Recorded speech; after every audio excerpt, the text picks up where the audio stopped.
Hello दोस्तों, मैं हूं कलाम और आप देख रहे हैं कलाम स्टडी पॉइंट। तो आज फिर चर्चा करेंगे संविधान के विकास के। तो संविधान के विकास का हम चर्चा कर रहे थे, जिसमें हम लोगों ने देखा था कि संविधान का विकास कैसे हो रहा था। तो आज देखेंगे 1909 का 1909 का मार्ले मिंटो सुधार। मार्ले मिंटो सुधार हो रहा था। गवर्नमेंट ऑफ इंडिया एक्ट 1909 आया था। उसमें मार्ले जो थे, लॉर्ड मार्ले जो थे उस समय के भारत सचिव थे, और लॉर्ड मिंटो जो थे उस समय के गवर्नर वायसराय थे। वायसराय कौन थे? तो लॉर्ड मिंटो। जबकि भारत सचिव कौन थे? तो लॉर्ड मार्ले। इसलिए इन्हें कहा गया मार्ले मिंटो सुधार।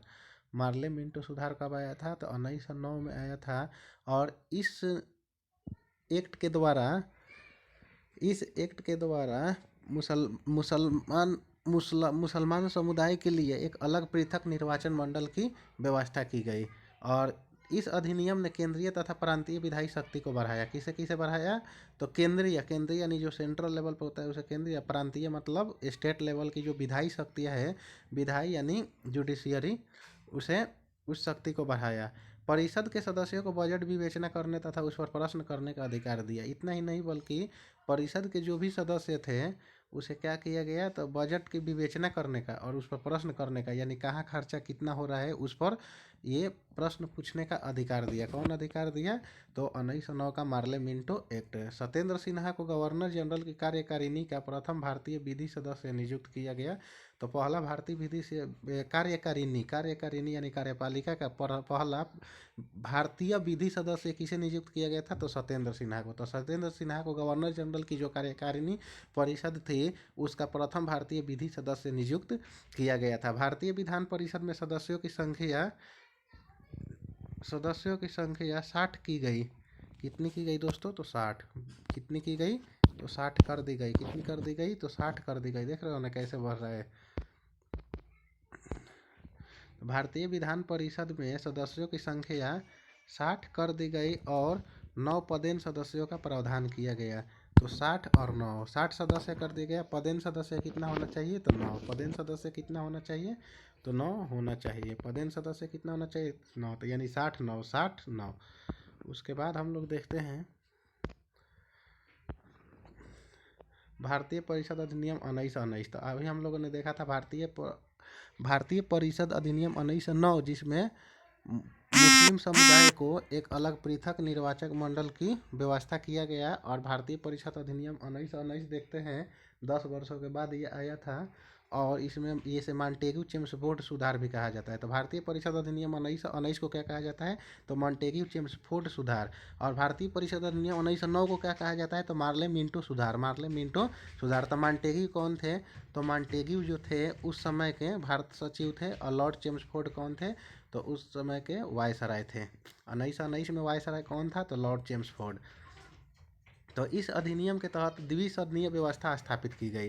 तो कौन सा ऐसा अधिनियम था जिसमें द्विसदनीय यानी 2 सदन होना चाहिए? 2 सदन होना चाहिए। कितने सदन होना चाहिए? तो 2 सदन। तो द्विसदनीय व्यवस्था कब स्थापित किया गया? तो किस एक्ट के द्वारा पारित किया गया? तो ये मॉन्टेग्यू चेम्सफोर्ड सुधार 1919। ये कब से शुरू हुआ था व्यवस्था? तो 1919 से। कब से? तो 1919 से। यानी द्विसदनीय व्यवस्था कब किया गया? तो द्विसदनीय व्यवस्था 1919 से किया गया। केंद्रीय विधान परिषद का स्थान राज्य परिषद। तो केंद्रीय विधान परिषद का अब स्थान जो होगा वो राज्य परिषद, उच्च माने राज्य परिषद को क्या? तो उच्च सदन। राज्य परिषद को क्या? तो उच्च सदन। तथा विधानसभा जिसे हम निम्न सदन कहते हैं वाले द्विसदनीय विधानमंडल ने ले लिया। कौन कौन ले लिया? तो केंद्रीय विधान परिषद का स्थान कौन ले लिया? तो राज्य परिषद। तथा विधानसभा वाले द्विसदनीय विधानमंडल ने इसको ले लिया। उसके बाद आगे देखते हैं राज्य परिषद में सदस्यों की संख्या 60 थी। राज्य परिषद में सदस्यों की संख्या कितनी थी? तो 60 थी। राज्य परिषद क्या था? तो राज्य परिषद जो केंद्रीय विधान परिषद था उसे यही राज्य सदन था। और इसमें कितने थे? 60। कितने? तो 60।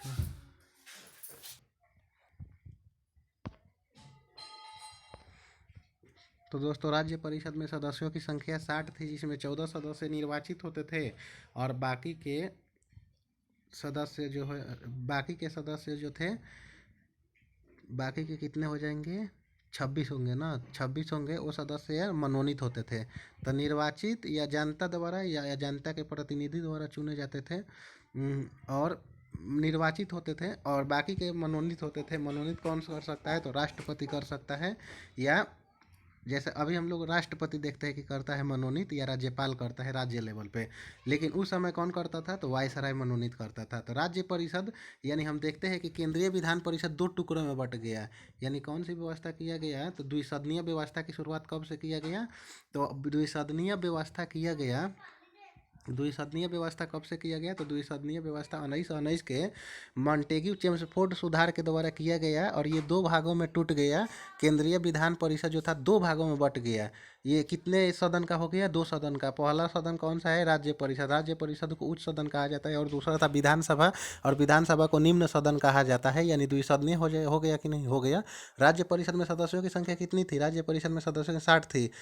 36 जो थे, 34 सदस्य निर्वाचित होते थे, और बाकी के सदस्य गवर्नर जनरल बोले तो वायसराय के द्वारा ये मनोनीत, वायसराय के द्वारा ये मनोनीत होते थे बाकी सदस्य। और परिषद का कार्यकाल कितने वर्ष का था, तो 5 वर्ष का था। तो राज्य परिषद हो या विधानसभा हो, इसके कार्यकाल कितना था, तो 5 वर्ष का था। केंद्रीय विधानसभा में सदस्यों की संख्या 145 निर्धारित की गई, जिसमें 104 निर्वाचित तथा 41 मनोनीत होते थे। इसका कार्यकाल 3 वर्ष का था।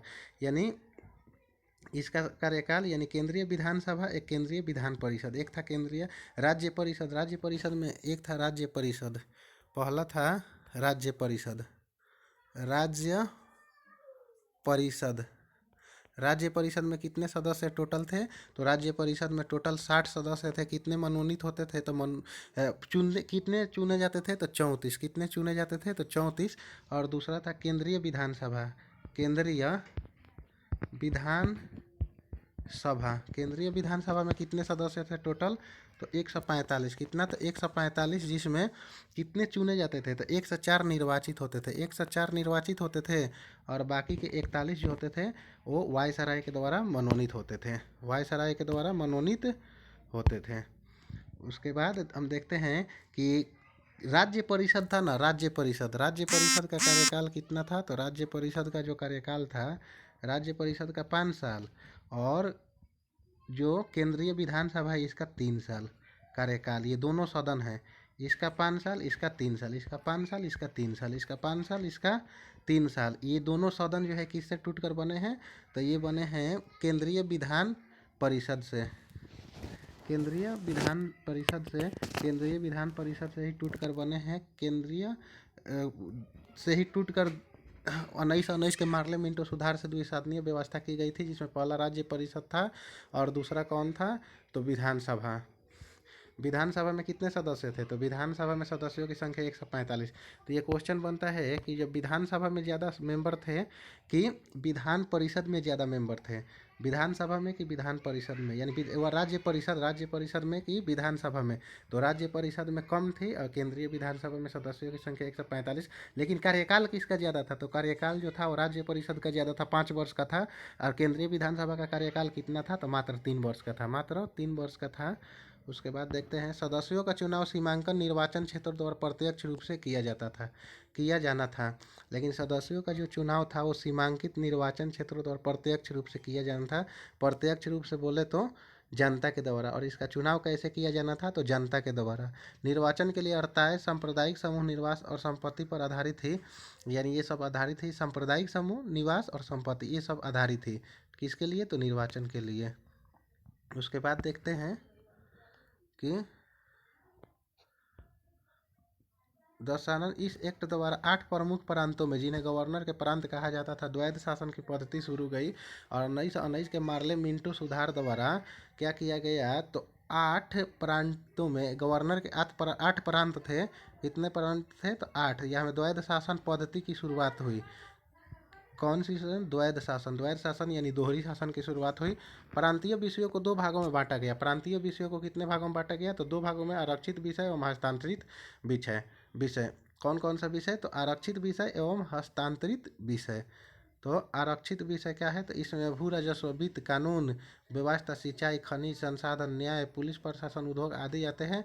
जबकि हस्तांतरित विषय में कौन कौन है, इसमें शिक्षा, लोक स्वास्थ्य, कृषि, माप तौल, स्थानीय स्वायत्त शासन, सार्वजनिक मनोरंजन पर नियंत्रण, आबकारी आदि प्रमुख है।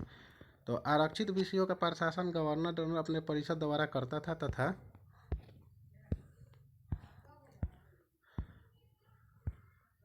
हस्तांतरित विषयों का प्रशासन निर्वाचित सदस्यों के द्वारा करता था। यानी हस्तांतरित विषयों का प्रशासन किसके द्वारा होता था, तो निर्वाचित जो सदस्य होते थे ना उसके द्वारा करता था। इसी अधिनियम के द्वारा पहली बार भारत में लोक सेवा आयोग का गठन हुआ। तो किस अधिनियम द्वारा भारत में पहली बार लोक सेवा आयोग का गठन किया गया था, तो भारत में पहली बार लोक सेवा आयोग का गठन किया गया था। भारत में पहली बार लोक सेवा आयोग का गठन किया गया था किस अधिनियम के द्वारा, तो 1919 के मार्ले मिंटो सुधार, मार्ले मिंटो सुधार, मार्ले मिंटो सुधार, मार्ले मिंटो सुधार 1919 के मार्ले मिंटो सुधार के द्वारा, सॉरी माफ़ कीजिएगा, 1919 का मार्ले मिंटो सुधार नहीं बल्कि लॉर्ड चेम्सफोर्ड सुधार, लॉर्ड चेम्सफोर्ड सुधार, लॉर्ड चेम्सफोर्ड सुधार, LCS यानी लॉर्ड चेम्सफोर्ड सुधार 1919 का। और 1909 का क्या है, तो मार्ले मिंटो सुधार 1909 का है, मार्ले मिंटो सुधार। और 1919 का क्या है, लॉर्ड चेम्सफोर्ड सुधार।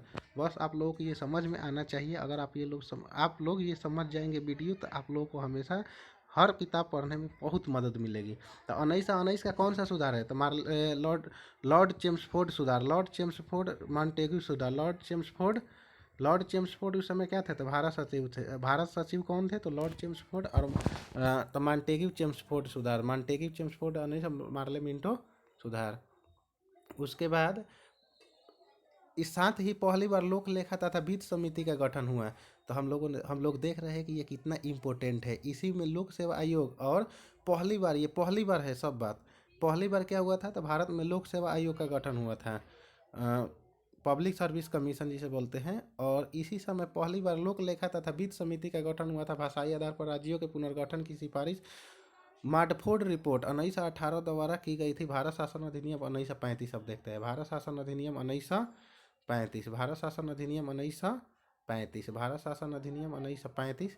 ये बहुत ही इम्पोर्टेंट है क्योंकि इसी अधिनियम से संविधान में मैक्सिमम भाग लिया गया है। संविधान में मैक्सिमम भाग कहाँ से लिया गया है, तो संविधान में मैक्सिमम भाग जो लिया गया है वो लिया गया है भारत शासन अधिनियम 1935। इसलिए इसको बहुत ध्यान से पढ़ेंगे।